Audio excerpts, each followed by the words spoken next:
Hey everybody, I'm MJ and I'm putting this channel together just to highlight one of my hobbies that I'm passionate about, and that's grilling and chilling. I'm going to bring you different videos, sometimes just showing you my successes, my failures, talking through what I do. Sometimes I might focus more on my preparation or maybe a little recipe that I've come up with or that I've borrowed. Today I'm showing you a nice chuck roast that I threw together. Some people call it poor man's brisket. I love chuck. One of my favorite steaks right now is a chuck eye steak that I can get locally. To me, it tastes damn near close to like a ribeye. But anyway, hope you enjoyed this video series, and please like and subscribe. And yeah, if you have a channel, drop in the comments and I'll check it out as well. Take care. All right, so today I'm doing a chuck roast. I'm doing it offset on my Weber 22. I'm going to show you some of the tools I'm using. Again, I found this baby on the side of the road. I had a broken table. I bought a replacement table. It's a bit different for this model, so as you notice, these holes don't line up, but I was able to bolt it here. But I like this because it's as easy, sturdy, gives me more space, as well as I put this on rather than ash catcher that was there. These are the settings I have for my airflow. Okay, and this is my internal. I may have a link to this guy in this post. And let's peek on this. This has been going for about 2 hours. Just did salt and pepper. I'll talk about that. That's a Slow and Sear, which is a great company. Swear by them. I know you can do that with the with these little thingies here as well, potentially, but I like their design and I like how they stand by their product. I had another one that the weld on the water catchment area gave way. I let them know, and it was actually beyond their warranty, and I just wanted to let them know, and they just said, what's your address, we're going to send you a new one. So I like dealing with companies like that. But anyway, this is what I'm working on today. And I hope you enjoy the post that this video was in. Take care. All right, a few more things about what I used in this cook. Okay, I picked this up a while back. You know what, I'm not so concerned about the brand. I like that it had big chunks that I could make them smaller if I wanted to. And I picked up a couple different types of wood that day, and I've been using them here and there. I do have other brands of hardwood. In terms of the charcoal, you know what, I know there's a lot of naysayers to Kingsford.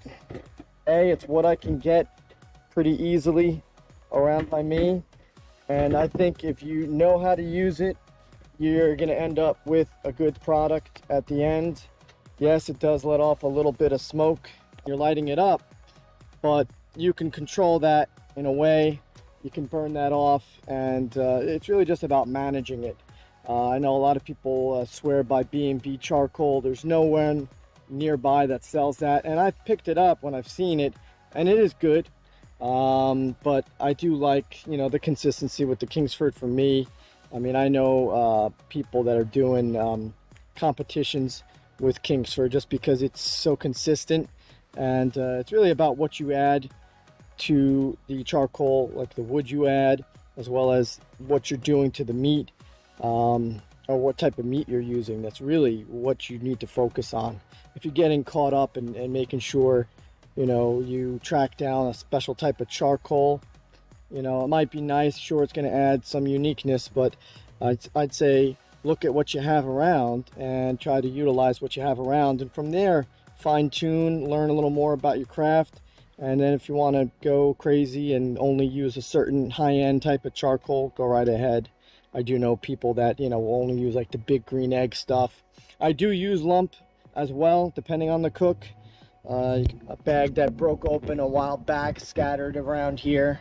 Into trying different types of charcoal and methods, and definitely love using lump for certain things, especially if I'm doing like you know, picanha or something like this. Yeah, and there's different brands that over the years I've found I like better than others, but we'll get into that more in some of these other videos. I appreciate you watching. Hope you have a great day.